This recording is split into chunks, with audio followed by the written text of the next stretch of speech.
We have the tech to get food delivered in 15 minutes, but we all have horror stories about buying tickets. The Game Time app gives fans the advantage. Get amazing tickets in just a few taps. Fees are included, so what you see is what you pay. And the Game Time guarantee means authentic tickets at the best price every time. Take the guesswork out of buying tickets to concerts, sports, comedy, and more with Game Time. Download the Game Time app and create an account for $20 off your first purchase. Terms apply.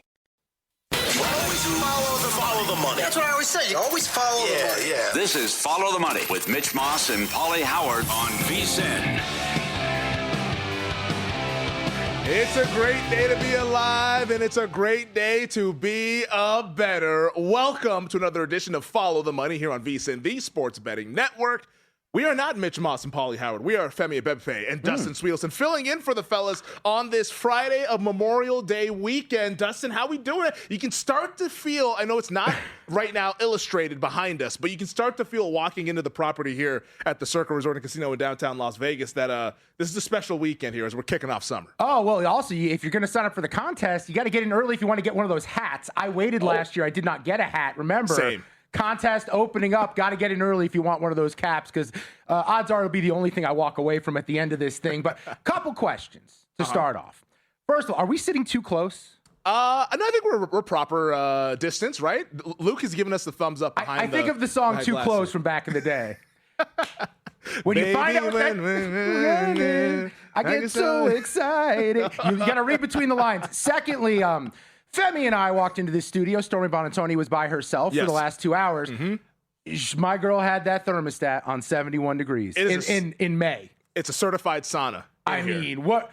Look, man, It is certified. I'm up 67 units, and I'm not talking about my bets. I'm talking about the LBs lately. I can't be affording 71 degrees before a 3-hour show. I'm going to have to go Joe Sorallo or Ben Wilson this thing and undo a few buttons over here.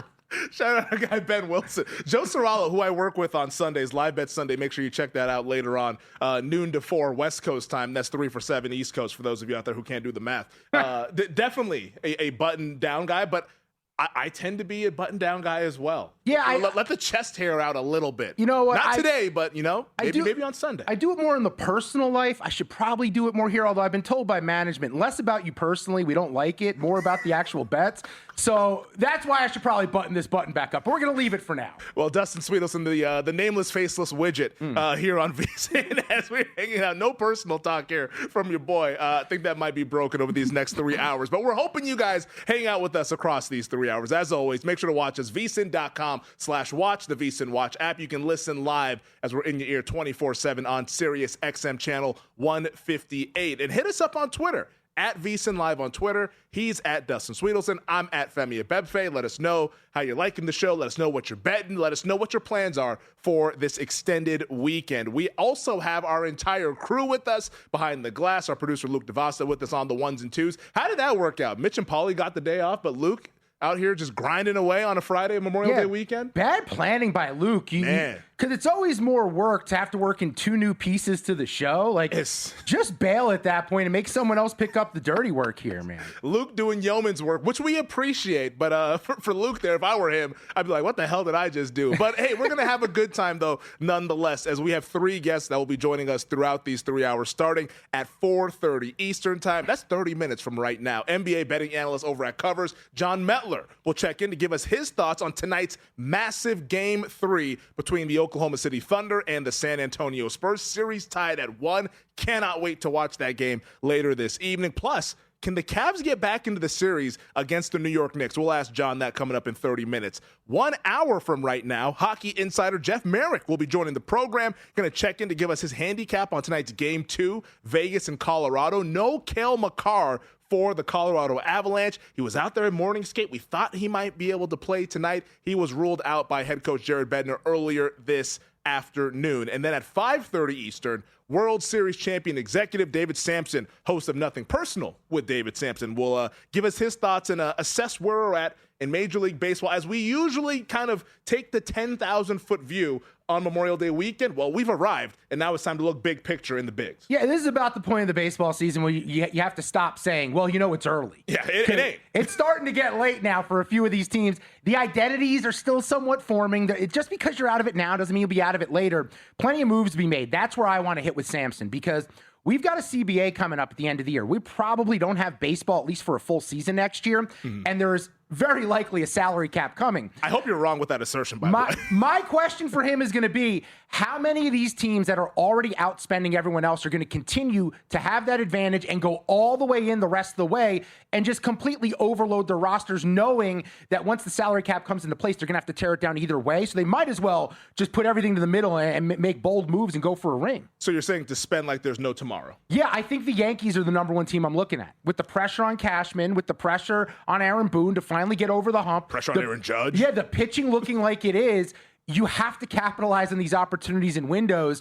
And I think for the Yankees, they are the biggest team, one of the biggest teams that takes a hit if we do eventually get a salary cap there. Yeah, it's a good time in New York if you like baseball, if you like basketball as well, after what we saw last night. How about the New York Knicks? How about it? Go New York, go New York, go! They win game 2 over the Cleveland Cavaliers, 109-93. They cover the number. A lot of betting movement on Cleveland, like a lot of activity on the Cavs. Got all the way down to 5 yesterday after this one closed 6.5 for game number 1. Didn't matter, though. The New York Knicks win. They cover, as it will now be known forevermore as the Josh Hart game. 26 points, 4 rebounds, and 7 assists in the victory. Knicks minus 750 to win the series. And I got to tell you, Femi, as a New York Knicks fan, as a New York Knicks backer, at 15-1 to win the title. I also have the Cavs 6-1 to win the East. I didn't like this matchup. Cleveland's deeper. Cleveland's better. They have more scoring options. I actually like a lot of their role guys more than the Knicks role guys, at least in terms of adding something offensively. And they've been completely punked because the one glaring issue that the Cleveland Cavaliers have, it's not coaching, it's not talent, it's what's between the ears. They are a mentally weak and soft team, and adding James Harden to the fold didn't really add to that in any way, shape, or form. I saw a tweet, and it's been making the rounds like ever since Denver lost to Minnesota, and it's like, hey, like throw out the spreadsheets, throw out the analytics, throw out like the playoffs and basketball is all about who's a bleep and who's not a bleep. And like you kind of joke about it, but it's sort of true once you get to this round of the postseason, because all these teams are really good. All these teams kind of look at these things and they're all like well coached schematically. It's kind of like who's tougher? And so far through the 2 games, it's been the New York Knicks by far. Okay, we're going to bring this back up when we talk about the Spurs later, because the Spurs are a team that's young, that the one knock against them about them getting it to a title and winning it is that they haven't had to climb before. If you look at the Knicks, this core together, they have had to deal with adversity. They've had to deal with the climb. They're doing everything. The tent poles we look for in teams that traditionally win championships, that's this group built on friendship and chemistry and vibes from Villanova. It's working, and it's working with these runs. They went on another run again. 18-0 to start the third, pulled away from the Cavaliers. We're seeing this now from this team. When they get streaky and get hot, they're never out of a game because they can do that, and they can put away opponents because they can do that.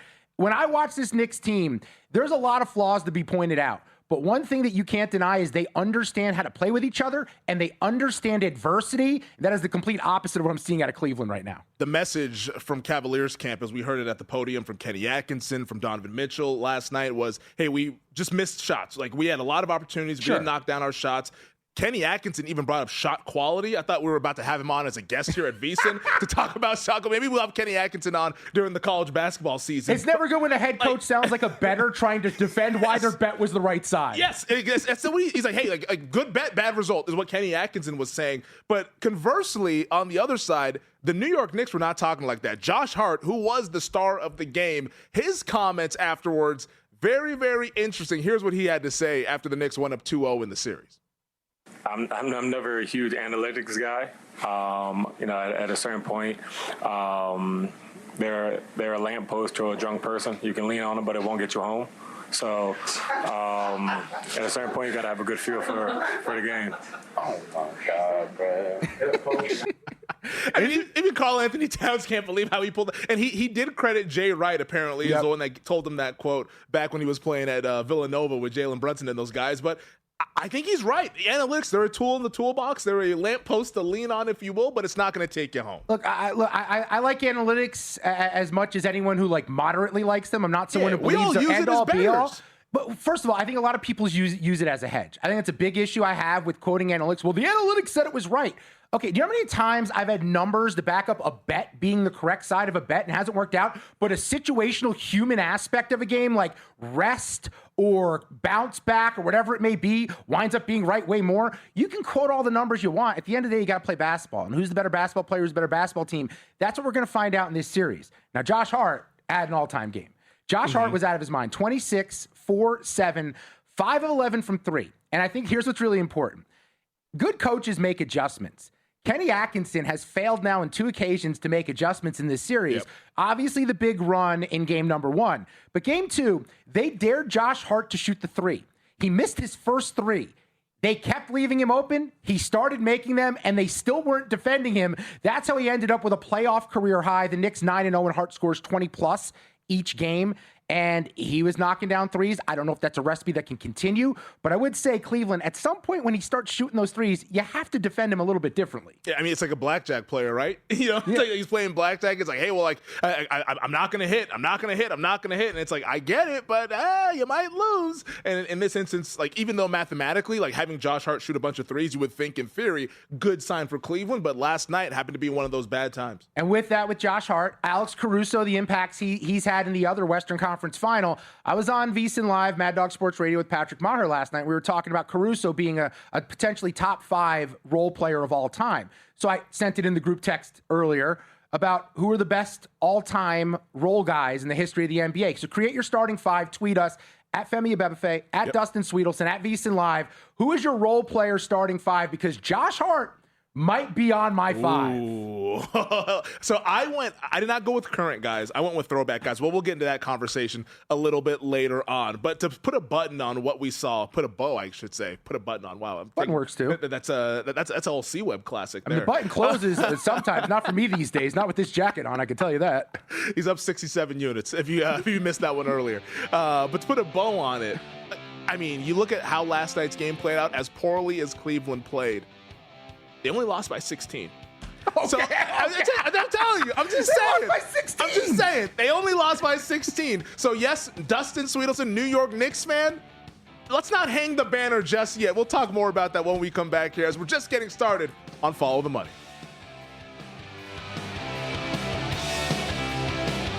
So you're listening to this podcast because you want an edge. But what if I told you you're only halfway there? You've got the mindset. Now it's time to get the toolkit to match. Here's the thing. Pro bettors spend thousands on data and tools, but what they don't want you to know is you can get the same edge for a fraction of the cost with VSiN Pro. With VSiN Pro, you get access to expert picks, public betting data, prop projections, powerful tools, analytics, and more. Tap the link in the description and see why thousands of bettors are already using VSiN Pro to cash more bets.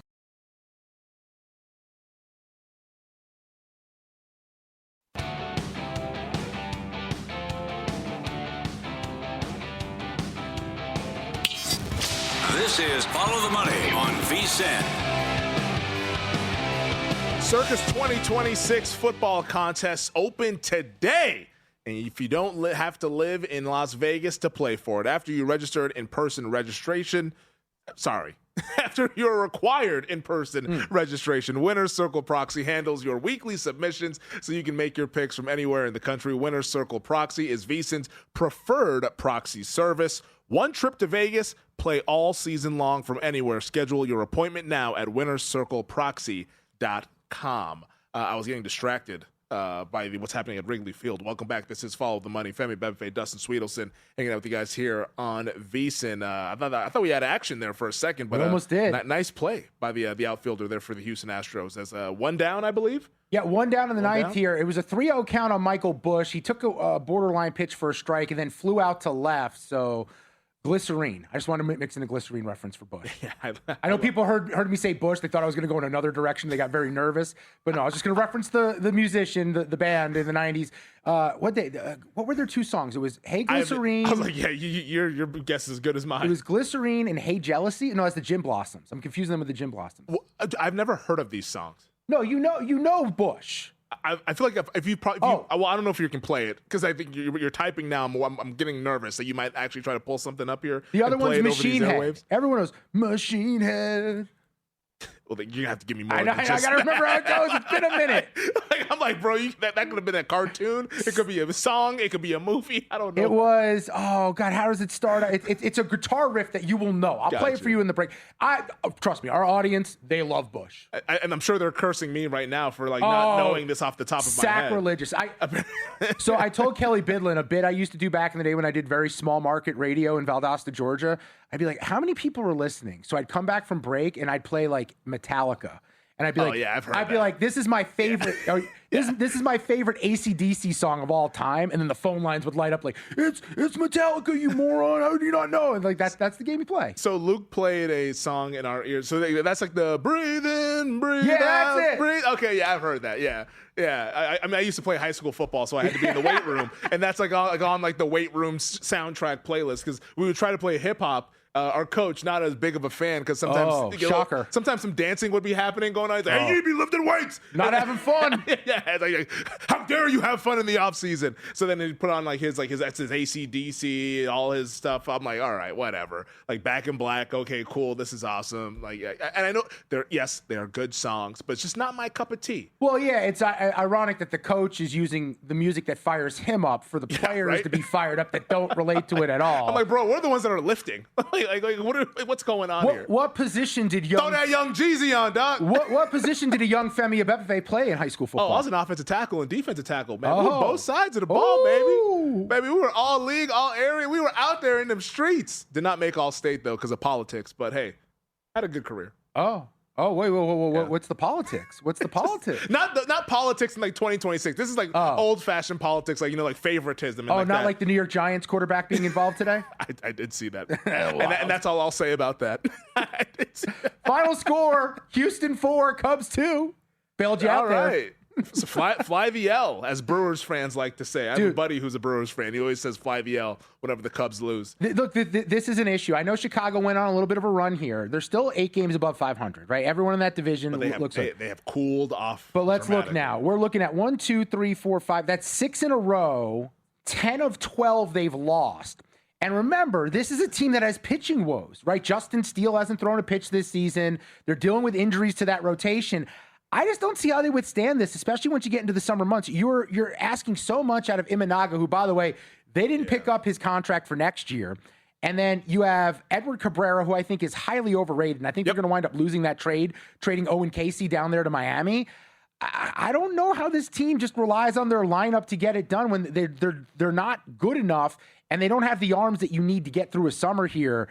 I'd be looking at Milwaukee still in that division. I know the price is a little bit different. What is that price? Because obviously 10 days ago, it must have been really, really nice. It shortened up a lot. So let's pull this up here over at DraftKings Futures as we hit through the tabs, divisions, and the NL Central. So the Cubs are still your favorite, hanging on barely at plus 120. The Brewers plus 135. I mean, the Brewers, the standings, they're in first place, right? Like, it's like, what are we...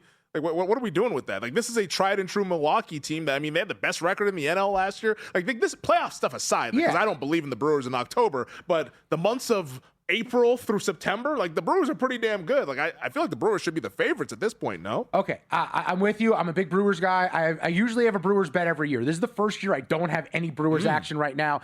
I think I had them 40-1 to win the NL last year, which, by the way, that stung when they got tough. swept. That's tough. They got swept. Tough. So it wasn't really fun. Yeah. But it's every October for Milwaukee. You factor in Mizorowski at the top. Logan Henderson goes tonight against the Dodgers. That's a good test for a young kid with a live arm.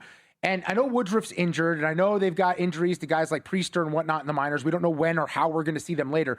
But they just find a way, man. They find a way to put lipstick on a pig. They develop bats everywhere. They play the splits game. They have athletic dudes who make things happen, taking extra bases. It's a bit of an old school approach. I'll never doubt them. But I would say this. I think the Pittsburgh Pirates are in a very unique standing this year. And I didn't get on them preseason to make the playoffs like I wanted to. The number kept moving. It took on a lot of steam. They were kind of like the hip team. They were plus 280 when I looked them initially to make the playoffs. And the thing got all the way down like plus 120. I want to say 105, somewhere in that range.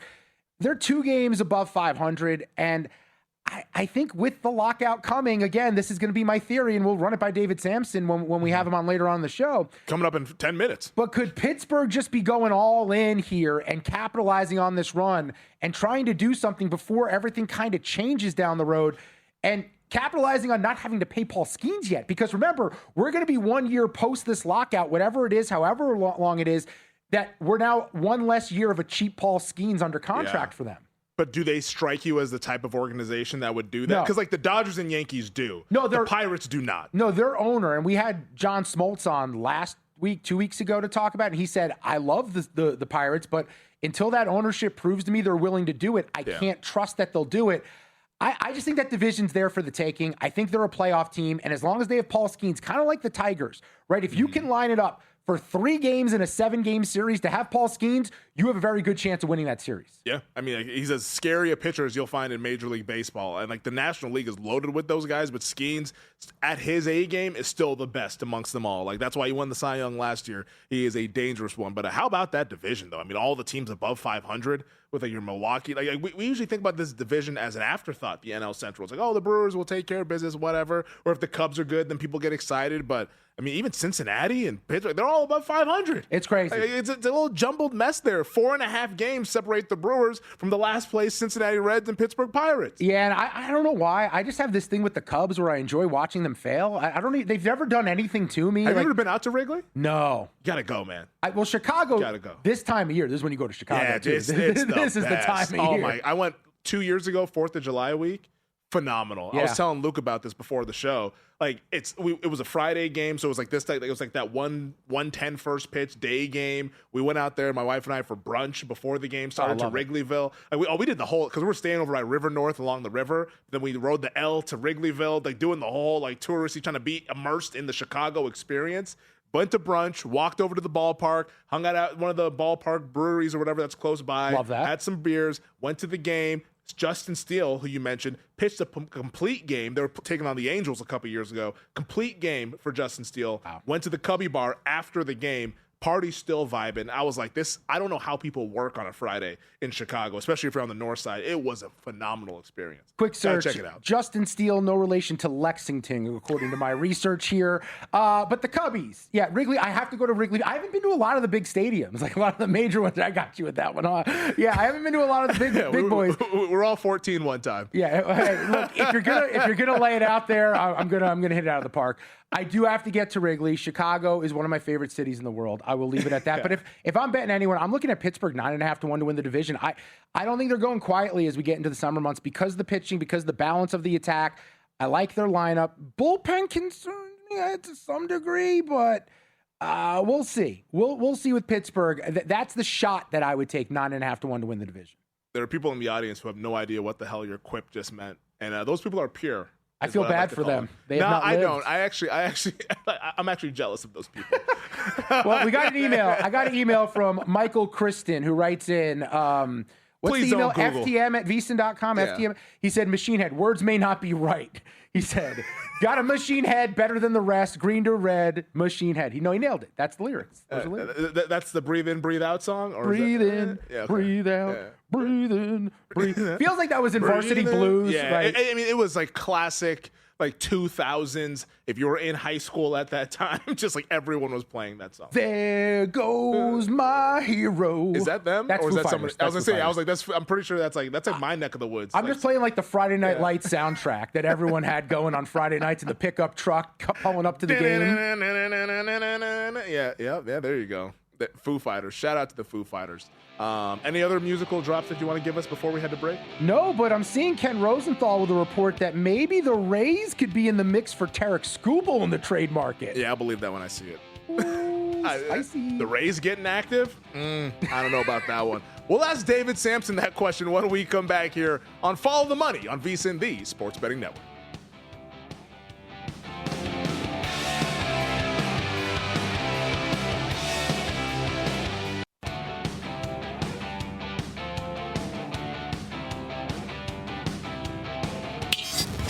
This is Follow the Money on VSiN. Welcome back. This is Follow the Money. Femi Bebefe, Dustin Sweetelson in for Mitch Moss and Paulie Howard, hanging out with you guys on this Friday. The vibes are high. We got multiple shades of green out here. A lot of on green. the set, as it's it's reminiscent of like an Augusta National Friday over at the Masters, a tradition unlike any other. Although I don't know if this one will continue going forward, but we're gonna have fun while we are here. But joining us right now to talk about the NBA playoffs, break down tonight's game, recap what we saw last night, it is our buddy John Metler, NBA betting analyst over at Covers, and he's on Twitter at John Metler, and he joins us via the Progressive Guest Line. John, thanks for hanging with us as always. And I want to start off with what we saw last night, the Knicks beating the Cavaliers to take a 2-0 series lead. You look at the betting market right now, DraftKings has it Knicks minus 750, Cavs plus 550. After what we saw in these first two games, do you think Cleveland can get back into this series, and is that plus 550 price looking enticing? No, I don't think they can back into it. I think this might be over in 5, if I'm being honest. I think the Cavs are done. I don't understand what the Cavs were even doing, because their whole issue the previous years was you have two offensive guards who can't play defense in the NBA playoffs, and then you trade, and they're small, and then you trade Darius Garland for James Harden, who also just doesn't play defense. I don't think they have an answer for Jalen Brunson. I don't know where you guys stand. I got flamed on TikTok because I was dunking on Evan Mobley. It's his back end of his 5th year, and offensively, I'm just like, where is his game at? Like, I mean, he's a lob threat. He makes good plays here and there. He'll have a post or dunk out of nowhere, but like, you're almost entering your 6th year now. Like, where's like your creation on offense, the back line of their defense? That's the strength of it. I don't think they can go anywhere. They're a great team. They're a great regular season team. But when you get down to the Final Four, when Donovan Mitchell and James Harden are the one playing defense in your backcourt, I don't think you can win a series. I think the Knicks would take this in like 5. Oh, I love to hear it from you, John, the aggressiveness. So, I'm a Knicks fan, and I'm excited from what I'm seeing, but I have to remind myself, this is kind of like the NFL, the NFC title game. It was Rams versus Seahawks. We know the winner's winning the title. Of these two teams, we've got the Thunder and Spurs on the other side. Can the Knicks actually beat either of them? Oh, so I think we're in like a triangle of matchups here where I don't think they can beat the Thunder. I think the Thunder take them out pretty easily. The Knicks, I do think they can beat the Spurs, though. And I think the Spurs are a bad matchup for the Thunder. So I think we might be headed for a Knicks Spurs. I mean, the Spurs would obviously be the favorites, but the big matchup in that one is you can't let Wemby be a roam defender and just blow up everything in the paint. And that's where Karl-Anthony Towns and his shooting becomes huge, because he stretches the floor. You have Mitchell Robinson off the bench who could give him some fouls, but I think it's catch shooting that really plays there. I think if the Knicks get into a series with the Spurs, they would at least have a puncher's chance. Maybe they win it in 7. They're not going to blow them out or anything, but I do think they could get the Spurs. Wow, that's high praise there for the New York Knicks, who, I mean, like 3-4 months ago, I don't think many people had them on the radar in terms of winning the title, but here we are, 2 wins away from the NBA Finals for the first time since 1999, and John telling us that he would like them if they get the matchup of the San Antonio Spurs. We're joined by John Metler, NBA betting analyst over at Covers, on Twitter at John Metlers. He's hanging with us here on the Progressive Guest Line. Let's go over to the West, because tonight's game, awesome. I cannot wait for this one. Series tied at 1, Game 3, and you look at the betting market, it is the San Antonio Spurs who are your favorites. They're laying 2 over at many sportsbooks here at Circa. DraftKings has it at 1.5, totals at 218. We still don't know the injury status for Dylan Harper and De'Aaron Fox. It's unexpected that J-Dub, Jalen Williams, will be playing in this game. How do you see this one playing out from a betting standpoint? What do you like, side total and prop, Thunder and Spurs? I like you said, the injuries are huge here because we do have 3 guys tagged questionable, so it's kind of hard. I thought the 2 was pretty accurate, assuming kind of De'Aaron Fox gets in there, maybe with a minutes restriction. Dylan Harper does play. I think if J-Dub is eventually completely ruled out, they did say he's leaning more towards out than questionable. I feel like that's what will happen as well. I do think De'Aaron Fox and Dylan Harper are probably closer to in than questionable. So I think everything might break the Spurs' way as we get closer to game time. We might see this bump up to 3 there. We're looking at the matchups for tonight. It's really this Thunder the Spurs have really tough matchups for the Thunder. The Thunder are built to stop the Denver Nuggets. That's kind of how they built out the roster, right? You have Lou Dort and Alex Cruz at the point of attack. You take out Jamal Murray. You have Hartenstein and Holmgren on the back line. They take out Jokic. That's kind of how they designed it.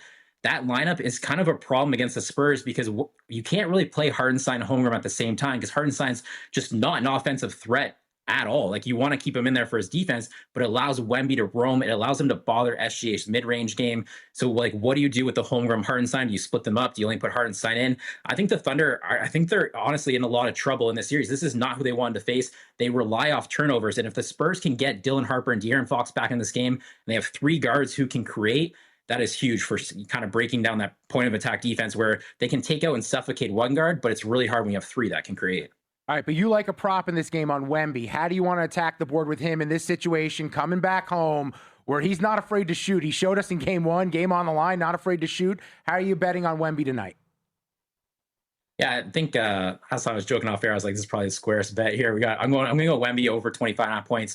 You saw them kind of fade Chet Holmgren a little bit because, like I was talking about, you can't have Wemby as a helping defender in the paint. So they actually went to Jay Will for a little more minutes than I thought they would because he's a better shooter. You can put him in the corner, and it kind of stops Wembanyama from playing that help defense. On the other end, I think that's a great matchup for Wembanyama if he's going against Jalen Williams on the other end. The other thing you like, Hartenstein was like mugging him. The referees watched game tape too.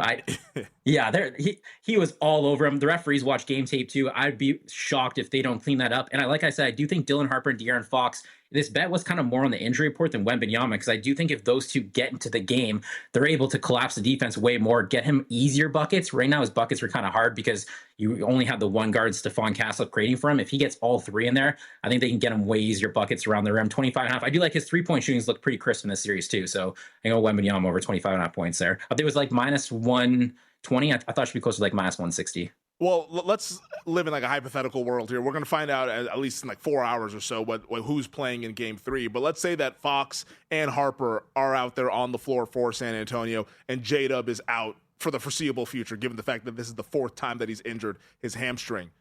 It sounds like you like San Antonio win this series.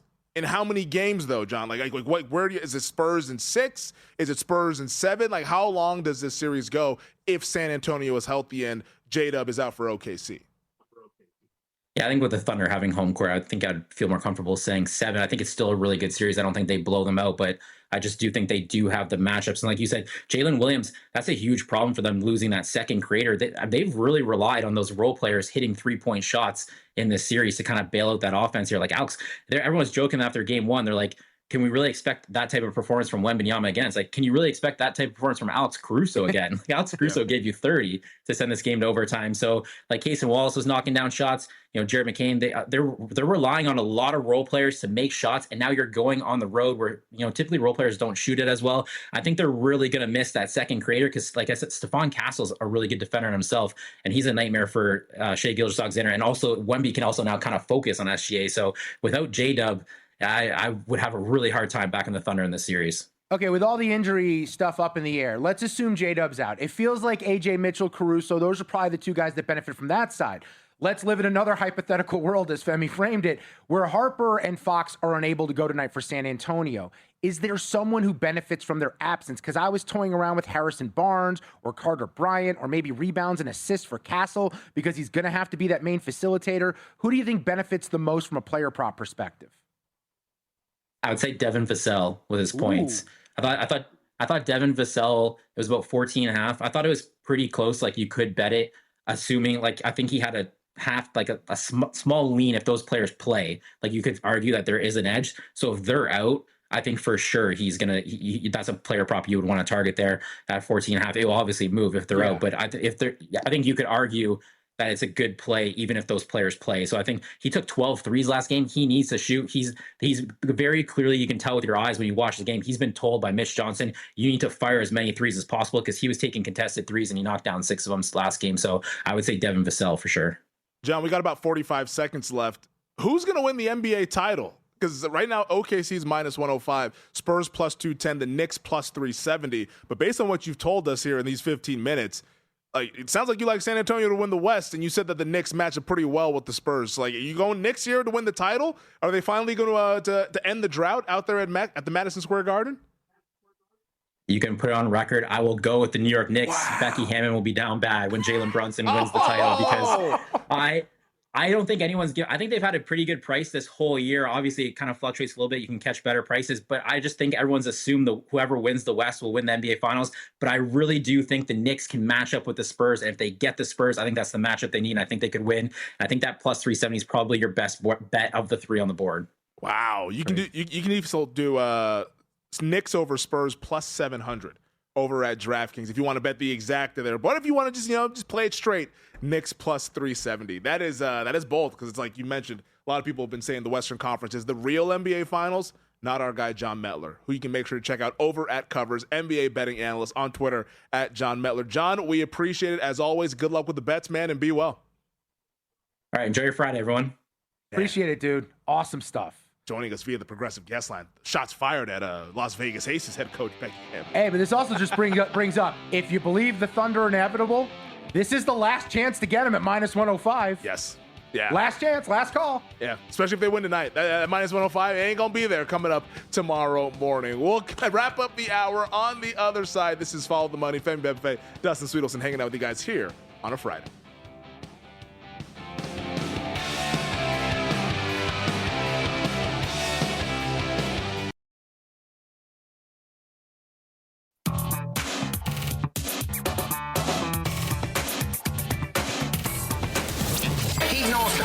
Was on coke if his girlfriend was not done. These games are a burial, a blowout, a human lock. You can bet your unborn children's children on these games. I was so good that whenever I bet, I could change the odds for every bookmaker in the country. All right, let's get to in-pocket plays here on Follow the Money as we wrap up the program. Femi Bebefe, Dustin Sweetelson. I will go first here with my plays, Dustin. We'll start in Major League Baseball because I'm going to go in order of the graphic that we have currently posted up there right now. The Athletics and the Padres. Give me the Padres first five on the money line. I'm backing Walker Buehler. I know I'm one of the few people that likes Walker Buehler this year. I think he's a little bit unlucky. ERA 5.01, FIP 3.73. I think that balances out a little bit. Give me this Padres team against the Athletics. They're going to lick the wounds of the Dodgers loss. They're going to come back home and take care of business against the A's. Also, in the Mariners-Royals game over in Kansas City, I'm going to go with the first five under. Logan Gilbert coming off a brutal start. Like him to bounce back. Noah Cameron, been a little bit mediocre over the stretch run here, but I think he's got some good stuff. I think it just sets up as a game that is going to have fewer runs than what the market expects. That's the first five under 4 at even money between the M's and the Royals. I also like Mark Vientos of the Mets to hit a homer, plus 550.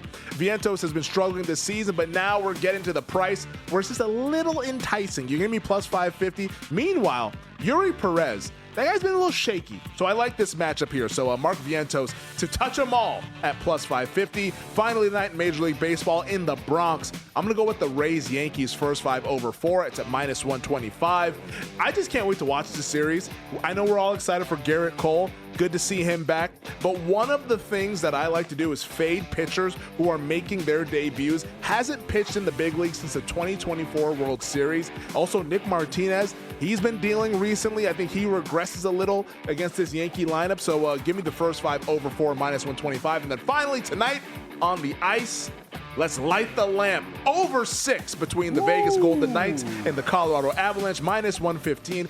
Part of me believes that Colorado's going to win this game without Cale Makar, but I bet him in game 1. I don't want to go back to that one. I think Colorado, though, offensively, they come alive. Vegas will try to do their best to keep up, but I like the over in this game. Over 6 for me on the ice. All right, my turn here. Where are we going to start? We're going to start with the NBA. Let's go. Yeah, baby. Thunder Spurs game 3. I know he has not looked very good this series, but I'm going to go AJ Mitchell over 21.5 PRA. As soon as the news came out that J-Dub may not play in this game, his PRA did jump from 19.5 to 21.5. I was monitoring it, regretted not getting that good number. But you go back last series, no J-Dub against the Lakers, 35, 38, 29, and 24. Against the Suns, 32 and 23 without J-Dub in the lineup. Give me that all day long. I think AJ Mitchell just slots into that role and gets a ton of shots to take here on the road in San Antonio. I also added Stephon Castle during the show, over 12.5 rebounds and assists, minus 141. I'm assuming either one of Harper or Fox isn't in. That's more facilitating on the hands of Stephon Castle for that game. So now as far as baseball is concerned, let's begin with that Seattle-Kansas City game, because as you mentioned, Noah Cameron pitching for the Royals. And a guy who's made a living off being a lefty killer would be Rob Refsnyder, the utility outfielder, infielder, whatever you want to call him for Seattle. I went over a half a hit run RBI earlier today, minus 150. I just saw it got moved to 1.5 plus 125. I love the plus 125. I do think he goes off. I took a little nibble, plus 575 to hit a homer. All this guy does is hit lefties. That's his one job as a player. I love him in this spot against Cameron, who really has not been great and doesn't have overpowering stuff. Pitches to contact. So give me that in that game. Nats Braves. Really good pitching matchup to go over. Miles Michaelis will come in bulk relief. 6.91 ERA on the year. He did shut out Atlanta last year in 6 innings, but he's facing Atlanta, who's second in runs per game this season. Bryce Elder on the other side. Good this year, but last time he faced Washington, it was a 9-4 game. Atlanta won.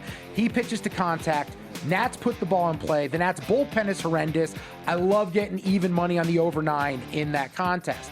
The White Sox have Davis Martin taking on the Giants and McDonald. McDonald's been good. Davis Martin's been a stud, and I trust the offense for the White Sox more, which is a crazy sentence to say. But over the last 35, 40 days, they've been one of the better offenses in all of baseball. Currently sweating out the Guardians and the Phils under 7, and we're about to complete a full inning, it looks like. Has Harper hit a homer yet? 2 out in the bottom of the first, as it's Williams versus Sanchez. So we are 1/9 of the way potentially home to getting our under 7. And then I'm looking at Baltimore with Chris Bassett on the bump. This guy, no matter where he pitches, the A's, Toronto, the Mets, now the Orioles, he is so much better at home than he is on the road. 2.91 home ERA versus 8.02 on the road this year. Tigers are falling apart. As bad as Baltimore's been, the Tigers are more disappointing big picture. So I'm going to back Bassett, pitching at home, taking on Jack Flaherty, who's allowed 19 hits in his last 18 1/3 innings. Tigers 0-5 his last 5 starts. He's got an 8.41 ERA over that course of time. Tigers' 6-game losing streak, I think, gets expanded to 7 on the road at Camden. All right, those are your plays for tonight? I believe that's all of them. We're firing here on a Friday. That's the best way to go into a holiday weekend. Shout out to all of you guys celebrating this weekend, the extended weekend here on Memorial Day. All right, with all those plays, I want to remind everybody, the sports calendar never stops, and the Sharp Plays covers it all. And they've been winning for 15 straight years. All of it documented, logs posted publicly at sharpplays.com. That kind of transparency, that's rare in this business, I'll tell you that. When the Sharp Plays moves, the sportsbooks take notice. Advanced AI, trusted insider intel, they find the value before the numbers shift. Respected, watched, feared. Start winning with them at sharpplays.com. Have some news here via Mitch Johnson, it looks like. De'Aaron Fox, Dylan Harper remain game-time decisions per Coach Johnson. This just being tweeted out. Johnson on their status is, quote, "It's close." That is not helpful at all in any way, shape, or form. Bro, you're the coach. You make the decision. No, also, I wouldn't reveal anything. If they were playing, I wouldn't say anything. If they weren't. I know we as bettors, we get annoyed because it hurts us with our bets. Do you think the Thunder would be unprepared regardless of situation? No, but I they're ready. What is this? Is this sleight of hand? What are we doing? No, I still wouldn't give them the information till the last possible second. I mean, I guess. I'm just, hey, we have a contingency. Guess what? If those guys don't play, we're about to blitz the hell out of them like we did in the second half of last game. And if they do play, guess what? We have our game plan ready to roll. I don't know. I think that stuff sometimes it gets a little overrated. The coaches in college football, don't tape practice, bro. We have you on film. What are we talking about here? So how about you execute, huh? Part of that note, though, in terms of Dylan Harper and De'Aaron Fox, Michael C. Wright of ESPN about 40 minutes ago tweeted out a video of Dylan Harper going through warmups. He said Dylan Harper looks good to him. He is not a doctor. He might have stayed at a Motel 6 last night, but he is at least saying that Dylan Harper looks good. Hot take. I'd rather Dylan Harper play than Fox. Yeah, I agree. I think there's a level of Harper that is being unlocked in these big pressure moments. And I'll come back to this every single time we bring up Dylan Harper. Him and Ace Bailey were on Rutgers, and they didn't make the NCAA tournament. Steve Peichel, how the heck does he keep his job? You had these two guys, you didn't make the tournament? Me and Femi could be out there. You should be able to make the tournament. I guess they spent too much money on Harper and Bailey, and then the rest of the roster was just a bunch of scrubs. Dude, Harper's awesome. It was the pickup run over at the Rutgers Rec Center. That's what they had on the team. I love what I've seen from Harper, and I think they're reaching a point where you just have to unleash him. I hope he's good enough to go. I hope he was held out because of precaution, but he contributes across the board. And those 11 rebounds in game 1 were freaking crucial for them winning that game. Yeah, I think Harper's their second best player. If I were in an ideal world, if I'm Mitch Johnson, Harper and Fox are healthy, I'm starting Harper, and I have Fox coming off the bench agree. as like that offensive spark. So you go Fox and Keldon Johnson, who Keldon Johnson won 6th man of the year, by the way. Like you have those guys be your offensive spark off the bench, but Harper is the guy that's playing the minutes who you match up with SGA, so you can throw Harper and Castle at it. I got 2 X factors in the game. One, it's the turnovers. Sloppiness with San Antonio. It's led to a ton of points the other way for Oklahoma City. The third is we go back to San Antonio, where Isaiah Hartenstein was irrelevant in game 1. And in game 2, he was pulling hair. He was throwing elbows. He was very physical with Wembanyama. Do we believe the league is going to allow him to do the same thing with Wemby going back home? I don't think Hartenstein makes the same impact in this game. I considered unders on some of his bets. I didn't get home just in case the league allows it, because remember, the league likes dynasties. Dynasties are a good thing for the NBA, but I don't think Hartenstein gets the same really soft whistle here in game 3. What is the series score after Sunday, after games 3 and 4? I think we're tied up. Tied at 2, going back to OKC for a best of 3? We're going 7. We're going 7. It feels inevitable. These teams are so close to each other, and then one's got an alien. I think if Fox and Harper are healthy, we're going 3-1 back to OKC. San Antonio's up. If those guys are not healthy and they're not playing, I actually think we're going 3-1 back to OKC with the Thunder up. I think these injuries are that crucial. So like San Antonio, if they're healthy, they will win. If those guys are not healthy, this is quicker than we all think. And the Knicks have not lost since April 23rd. Will they lose a game this weekend? We're going back 2-2 to the Garden. Oh, he's still high on the Cavs. Just got to make shots. Going to Kenny Atkinson. Just got to make our shots. We got good shot quality. Kenny Atkinson, I can't wait for his second act as a college basketball tout. I would say that is the #1 achievement. If you want to win games, you do have to make more shots. You do have to make shots. All right, we made shots, hopefully, at least in your guys' eyes. In our eyes, we did. So whatever you think, doesn't care. But thank you for hanging out with us here on Follow the Money. For Dustin Sweetelson, for Luke DeVasa, our entire crew behind the glass, I'm Femi Bedface saying good luck with all the bets. VSiN Primetime with Matt Humans and Will Hill coming up next.